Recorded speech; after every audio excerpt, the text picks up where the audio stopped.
Camera rolling action. படிச்சு படிச்சு சொன்னாங்க கண்டிஷன்ஸை ஃபாலோ பண்ணுங்கடா, கண்டிஷன்ஸை ஃபாலோ பண்ணுங்கடா. என்ன பீலிங் ஒரே பீருது. இப்ப தரோட நின்னா சரி.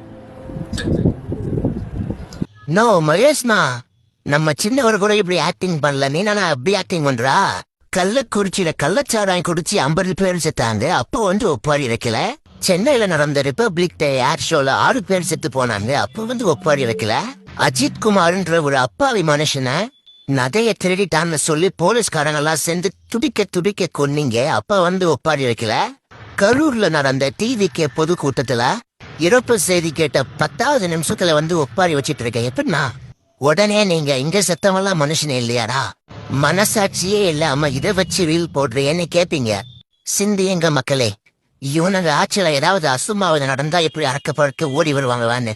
உண்மையிலேயே எவன் மக்களுக்காக வரான், எவன் தேவைக்காக வந்து நிக்கிறான்னு புரிஞ்சுக்கோங்க. டிவிக்கு ரசிகர்களுக்கு ஒண்ணு மட்டும் நான் சொல்லிக்க விரும்புறேன். சினிமா வேற, அரசியல் வேற. ஒருத்தனை காலி பண்ணணும்னு முடிவு பண்ணிட்டா இவனுங்க எந்த எல்லைக்கும் போவாங்க. இப்படிப்பட்ட ஆட்கள் இருக்கிற மத்தியில நம்ம எப்படி பொறுப்பா இருக்கிறோம்னு தெரிஞ்சுக்கோங்க. இதுல டிவிக்கு பிரச்சாரத்துக்கு போற பஸ்ல வேகமா பைக்ல போய் சைட்ல நின்னு பாக்குறீங்க. நிலத்தடம் மாதிரி 2 பைக்கும் கீழே விழுது. அதிர்ஷ்டவசமா யாருக்கும் எதுவும் ஆகல. இதுல ஏதாவது உயிர் போயிருந்தா யார் பொறுப்பு? கொஞ்சமாச்சு மெச்சூரிட்டியா நடந்துக்காம ஜாம்பி மாதிரி நடந்துக்கிறீங்க. இப்படி ஆவேசமா போய் பார்க்கலன்னு யார் அழுதா? நீங்க பண்ற இந்த தப்பால உங்க தலைவனுக்கு தான் கெட்ட பேரு. மீடியாவும் காசை வாங்கிட்டு காலை வெடிக்கிற தெவிடியாவா மாறிடுச்சு. எங்க எவன் செத்தாலும் டிவிக்கு தான் காரணம்னு போர்ட்ரேட் பண்றாங்க.